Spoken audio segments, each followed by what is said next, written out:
Cuban missile கிரைசிஸுக்கு அப்புறமா உலகமே ஒரு நியூக்ளியர் வார் ஸ்டேட்டுக்குள்ளே போகுது அப்படின்னு சொன்னோம்னா அது ஒன்றும் மிகையான கருத்து கிடையாது. ஏன்னா ஒரு பக்கம் அமெரிக்கா அவங்களோட புளுட்டோனியம் ரிசர்வ்ஸை அதிகப்படுத்திக்கிட்டு இருக்காங்க, இன்னொரு பக்கம் ரஷ்யா அவங்க அணு ஆயுதங்களை பயன்படுத்துவோம் அப்படின்ற அந்த ரூல்ஸ் அண்ட் ரெகுலேஷன்ஸை மாற்றிக்கிட்டு இருக்காங்க. ஸோ இன்னைக்கான காணொலியில் நம்ம எதை பற்றி பார்க்க போகிறோம் அப்படின்னா, சமீபத்தில் ஜெலன்ஸ்கி அவர்கள் ஒரு அறிவிப்பு ஒன்று கொடுக்குறாரு. ரஷ்யா உக்ரைனில் இருக்கக்கூடிய அணு ஆயுத உலைகளை தாக்க முயற்சி பண்ணுறாங்க. அப்படி தாக்குறதன் மூலமாக உக்ரைனுக்கு தேவையான பவர் கிரிட்டை அவங்க உக்ரைனுக்கு கிடைக்க விடாமல் பண்ணுறாங்க. இதன் மூலமாக ரேடியேஷன் அப்படின்றது அவங்க நாட்டுக்குள்ளேயும் போகும், ரேடியேஷனுக்கு பார்டர் தெரியாது அப்படின்னு ஒரு கருத்து ஒன்று வெளியிட்றாரு. இதன் கூடவே அவர் இன்னொரு விஷயத்தையும் சொல்கிறாரு. மேற்கு நாடுகள் அவங்களுக்கு ரஷ்யாவுக்குள்ளே மேற்கு நாடுகளோட வெப்பன்ஸை பயன்படுத்துறதுக்கு பர்மிஷன் கொடுக்கணும். அதாவது பிரிட்டன் கொடுக்கக்கூடிய ஸ்டார்ம் ஷேடோ மற்றும் அமெரிக்கா கொடுக்கக்கூடிய மீடியம் ரேஞ்ச் ஏவுகணைகளை ரஷ்யன் டெரிட்டரிக்குள்ளே பயன்படுத்தக்கூடிய அந்த ஒரு பர்மிஷனை கொடுக்கணும்னு சொல்லி ஒரு முக்கியமான சில கோரிக்கைகளோட இந்த இன்ஃபர்மேஷனை வைக்கிறாரு.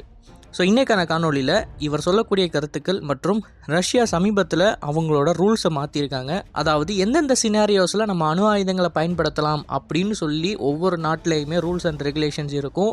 நோ ஃபர்ஸ்ட் யூஸ் பாலிசின்றது ஒன்று இருக்கும், ஃபர்ஸ்ட் யூஸ் பாலிசின்றது ஒன்று இருக்கும். இந்த மாதிரி நிறைய இருக்குது.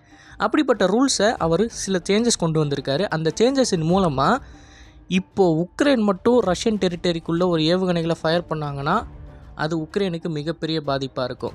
தெளிவாக இந்த காணொலியில் இது எல்லாத்தையும் டீட்டெயில்டாக பேச போகிறோம். நான் உங்கள் ஆகாஷ், தமிழ் பொக்கிஷம் வழங்கும் டிபி டிஃபென்ஸ். முதல் விஷயம், ஜெலன்ஸ்கியோட வார்னிங்லேருந்து நம்ம ஆரம்பிக்கலாம். சமீபத்தில் கொஞ்ச நாட்களுக்கு முன்னாடி ஜெலன்ஸ்கியோட ஒரு வெப்பன்ஸ் அம்யூனிஷன் ஷிப்பை ரஷ்யர்கள் இஸ்காண்டரை கொண்டு தாக்கியிருப்பாங்க.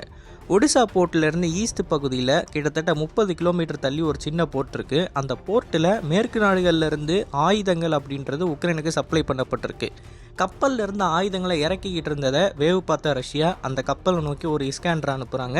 அந்த வீடியோவில் நமக்கு தெளிவாக தெரியுது, கப்பல்லேருந்து நிறையவே விஷயங்களை இறக்குமதி பண்ணிக்கிட்டு இருந்தாங்க. கூடுதலாக அந்த இஸ்காண்டர் மோதுறப்போ ஒரு மிகப்பெரிய அளவில் ஆம்யூனிஷன் எக்ஸ்ப்ளோஷன் அப்படின்றது நடக்குது. இந்த ஆம்யூனிஷன் எக்ஸ்ப்ளோஷனை வச்சு பார்க்குறப்ப உள்ளுக்குள்ளே ஆயுதங்கள் இருக்கலாம் அப்படின்றது வெகுவாக எல்லாருக்கும் தெரிஞ்ச ஒரு விஷயம்தான். பட் இதை உக்ரைனியர்கள் ஒத்துக்க மாட்டாங்க. உக்ரைனியர்களை பொறுத்த வரைக்கும் இது ஒரு சிவிலியன் ஷிப்பு தான், அதில் எந்த ஆயுதங்களும் கிடையாது, ரஷ்யா ஒரு சிவிலியன் ஷிப்பை தாக்கியிருக்காங்க அப்படின்ற ஒரு கருத்தோடு முடிச்சிட்டாங்க. இப்போ இந்த அட்டாக்கின் மூலமாக ரஷ்யர்கள் என்ன சொல்கிறாங்க அப்படின்னா, ஆயுதங்கள் அப்படின்றது மேற்கு நாடுகள் கிட்டேருந்து வருது அப்படின்னா அது உக்ரைனியன் டெரிட்டரிக்குள்ளே வரப்பே எங்களால் தாக்கி அழிக்க முடியும் அப்படின்றத காட்டுறாங்க. மற்றும் இந்த அட்டாக்கை தொடர்ந்து அவங்க மேஜராக ஃபோக்கஸ் பண்ணிக்கிட்டு இருக்கிற அட்டாக் என்ன அப்படின்னு பார்த்தீங்கன்னா எலக்ட்ரிசிட்டி கிரிட்டு தான். இந்த எலக்ட்ரிசிட்டி கிரிட்டை அடிக்கிறதுல 2 முக்கியமான விஷயங்கள் இருக்குது. ஒன்று, ஸ்ட்ராட்டஜிக்காக கரண்ட் இல்லை அப்படின்றப்ப உக்ரைனிய இராணுவத்தால் திறன்பட செயல்பட முடியாது. இன்னொரு பக்கம் உக்ரைனிய மக்கள் கரண்ட் இல்லை அப்படின்றப்ப அவங்களோட நம்பிக்கை அப்படின்றது கொஞ்சம் கொஞ்சமாக குறையும். இது ரஷ்யாவுக்கு நிறைய இடங்களில் உதவி செய்யும். ஸோ 2 விதமான நோக்கத்தோட உக்ரைனியன் எலக்ட்ரிசிட்டி கிரிட்டை ரஷ்யர்கள் பல ஆண்டுகளாக தாக்கிட்டு தான் இருக்காங்க. கிட்டத்தட்ட 2 வருஷமாக அவங்க தாக்கிட்டு தான் இருக்காங்க. இந்த தாக்குதல்களில் thermal electric power plants, hydro electric power பிளான்ட்ஸ்னு சொல்லி பாரபட்சம் பார்க்காம தாக்குறாங்களே தவிர நியூக்ளியர் பவர் பிளான்ட் பக்கமே அவங்க போகல. ஏன் நியூக்ளியர் பவர் பிளான்ட்டை தாக்க மாட்டுறாங்க அப்படின்னா அதுக்கு பின்னாடி ஒரு முக்கியமான விஷயம் இருக்குது, அதுதான் ரேடியேஷன். இந்த ரேடியேஷன் அப்படின்னு வர்றப்ப தான் ஜெலன்ஸ்கி அவர்கள் சொல்கிறாரு ரேடியேஷனுக்கு பார்டர் கிடையாது அப்படின்னு. இப்போ சப்போஸ் ரஷ்யா ஒரு நியூக்ளியர் பவர் பிளான்ட்டை தாக்குனாங்க அப்படின்னா அந்த தாக்குதலின் மூலமாக உள்ளே இருக்கிற யுரேனியமோ உள்ளே இருக்கிற அந்த ரேடியோ ஆக்டிவ் மெட்டீரியல்ஸ் வெளியே காற்றுக்கு வந்துச்சுன்னா அந்த ரேடியேஷன் க்ளவுட் அப்படின்றது பல ஆயிரம் கிலோமீட்டர்கள் அளவுக்கு பரவும். நம்ம இந்த செர்னோபில் அப்படின்னு சொல்லக்கூடிய ஆக்சிடெண்ட் உக்ரைனில் தான் நடந்துச்சு. இந்த ஆக்சிடெண்ட்டை டீப்பாக படித்தவங்களுக்கு தெரியும். ரேடியேஷன் அப்படின்றது எக்ஸ்போஸ் ஆயிடுச்சு ஒன்ஸ் ஏரில் அப்படின்னா அதை கண்டெயின் பண்ணுறது ரொம்ப ரொம்ப கஷ்டம். சோவியத் யூனியன் மாதிரி மிகப்பெரிய ஏர்ஃபோர்ஸ் வச்சு அவ்வளோ ரீசோர்ஸ் வச்சுருக்க கண்ட்ரியே எப்படி திணறினாங்க அப்படின்றத கிளியரான ஒரு டாக்குமெண்ட்ரி ஒன்று எடுத்திருப்பாங்க. சோவியத் விமானப்படை அந்த அளவுக்கு திணறினாங்க அந்த ரேடியேஷனை கண்ட்ரோல் பண்ணுறதுக்கு. அப்படி இருக்கிற சூழ்நிலையில் இப்போது உக்ரைனில் போர் நடந்துக்கிட்டு இருக்கு. இந்த போர் சூழ்நிலையில் தெரியாமல் ஒரு ஏவுகணை ஒன்று நியூக்ளியர் பவர் பிளான்ட்டில் விழுந்துருச்சுன்னே வச்சுக்கோமே. போர் நடந்துக்கிட்டு இருக்கிறப்ப எந்த நாடு இந்த நியூக்ளியர் பவர் பிளான்ட்டில் இருக்கிற டிசாஸ்டரை கண்ட்ரோல் பண்ணுறதுக்கு முயற்சி பண்ணுவாங்கன்னு நினைக்கிறீங்க? சோவியத் யூனியன் ஒருங்கிணைந்தே கண்ட்ரோல் பண்ணுறதுக்கு திணறினாங்க.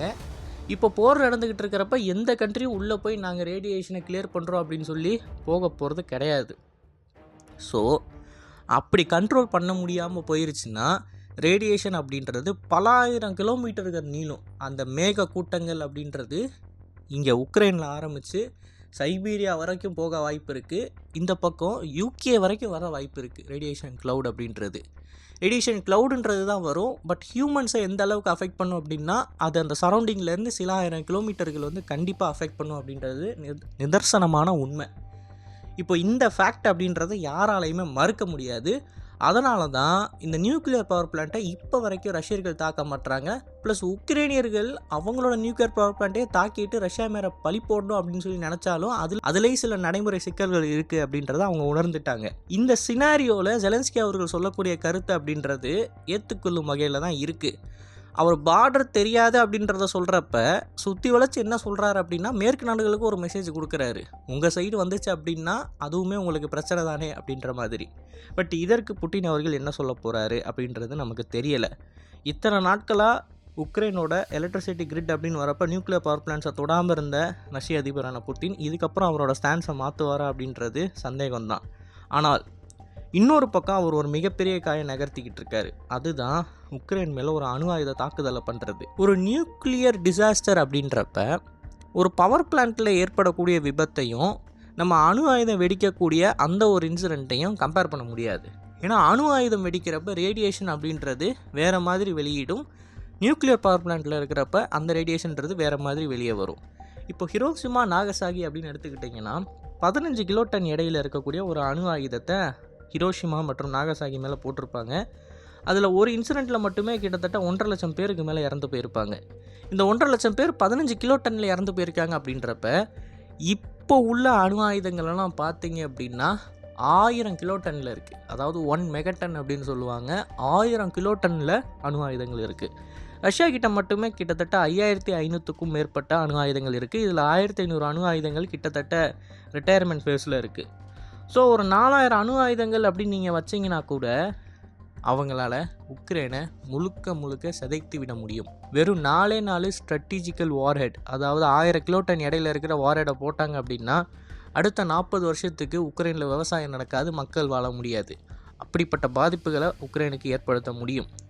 அன்லெஸ் அண்ட் அன்டில் அந்த அரசாங்கம் முழுக்க ஏதாவது ஒரு கண்ட்ரி கிட்ட சப்போர்ட்டை எடுத்து அந்த சாயில்ஸ் மற்றும் அந்த ரேடியேஷனால் பாதிப்படைந்த அந்த இடங்களை கிளியர் பண்ணுற வரைக்கும். ஏன்னா லாஜிக்கலாக பார்த்தீங்கன்னா ஹிரோஷிமா நாகசாகியில் குண்டு விழுந்தப்போ கிட்டத்தட்ட 200 வருஷம் அந்த ரேடியேஷன் இருக்குன்னு சொன்னாங்க. ஆனால் இப்போது அந்த நகரத்தை போய் பாருங்கள் எந்த அளவுக்கு முன்னேறி இருக்குது அப்படின்னு. அதை கிளியர் பண்ணுறது தான் மேட்ரு. அதை கிளியர் பண்ண முடிந்தால் அவங்களால 10-20 வருஷத்தில் திருப்பி ரெக்கவர் ஆக முடியும். அதை கிளியர் பண்ணுற அளவுக்கு அவங்களுக்கு பொருளாதார வலிமை அப்படின்றது வேணும். அந்த நாட்டு மக்களுக்கும் ஒரு உறுதி அப்படின்றது வேணும். அது இருக்குமா உக்ரைனுக்கு அப்படின்றது தெரியல. ஏன்னா இப்போவே பாதி பாப்புலேஷனுக்கு மேலே காலி. எது எப்படியோ ஒரு குண்டு விழுந்தால் கூட அதிலிருந்து மீண்டு வரக்கூடிய அந்த நிலைமை அப்படின்றது தற்போதைய நிலைமையில் உக்ரைனுக்கு கிடையாது. இது மேற்கு நாடுகளுக்கு நல்லாவே தெரியும். அதனால தான் கடைசியாக ஜெலன்ஸ்கி அவர்கள் கேட்ட இந்த கோரிக்கையை மேற்கு நாடுகள் மறுத்துட்டாங்க. அதாவது அமெரிக்க மற்றும் பிரிட்டனின் ஆயுதங்களை பயன்படுத்தி இன்டர்நேஷ்னலி ரெக்கக்னைஸ்டு ரஷ்யன் டெரிட்டரிக்குள்ளே தாக்குதல் நடத்தக்கூடாது அப்படின்னு. இதில் கிரீமியாவை நம்ம சேர்க்க முடியாது. ஏன்னா கிரீமியா வந்து இன்டர்நேஷ்னலி ரஷ்யன் ரெக்கக்னைஸ்டு டெரிட்டரி இல்லை. இப்போது புட்டின் அவர்கள் என்ன விதமான ரூல்ஸை சேஞ்ச் பண்ணியிருக்காரு அப்படின்னு பார்த்தீங்கன்னா, இதுக்கப்புறத்துலேருந்து ஏதாவது ஒரு நாடு ஒரு நியூக்ளியர் ஆர்ம்டு ஸ்டேட் இல்லாத ஒரு நாட்டுக்கு அவங்களோட ஆயுதங்களை கொடுத்து அந்த ஆயுதங்கள் ரஷ்யன் டெரிட்டரிக்குள்ளே வருது அப்படின்றத அவங்க தெரிஞ்சுக்கிட்டாலே அவங்க அந்த நான் நியூக்ளியர் ஸ்டேட்டுக்கு எதிராக அணு ஆயுதங்களை போடுவாங்க. அதாவது அமெரிக்கா அவங்களோட ஆயுதத்தை உக்ரைனுக்கு கொடுத்து உக்ரைன் அந்த ஆயுதங்களை ரஷ்யாவுக்குள்ளே ஃபயர் பண்ணாங்க அப்படின்றது அவங்களுக்கு தெரிஞ்சாலே, அந்த ஆயுதங்கள் உள்ளே வந்து விழுகுன்ற அவசியம் கூட இல்லை, தெரிஞ்சாலே அவங்க உக்ரைனுக்கு எதிராக அணு ஆயுதங்களை பயன்படுத்துவாங்க. இந்த ஒரு சேஞ்சை கொண்டு வந்திருக்காரு. இந்த சேஞ்சை வந்து எல்லாரும் ஃபாலோ பண்ணுவாங்களா அப்படின்றது மிகப்பெரிய சந்தேகம்னு சொல்லி மேற்கு நாடுகளில் சொல்லிக்கிட்டு இருக்காங்க. ஏன்னா அவருக்கு கீழே உள்ள கமாண்டர்ஸ் யாருமே இப்படிப்பட்ட முட்டாள்தனத்தை பண்ண மாட்டாங்க அப்படின்னு சொல்கிறாங்க. ஆனால் அது எந்த அளவுக்கு உண்மை அப்படின்றது நமக்கு நடந்தால் தான் தெரியும். ஸோ இந்த வீடியோவில் உங்களோட கருத்துக்கள் என்ன? ரஷ்யர்கள் இந்த எல்லைக்கு போவாங்க அப்படின்னு நினைக்கிறீங்களா?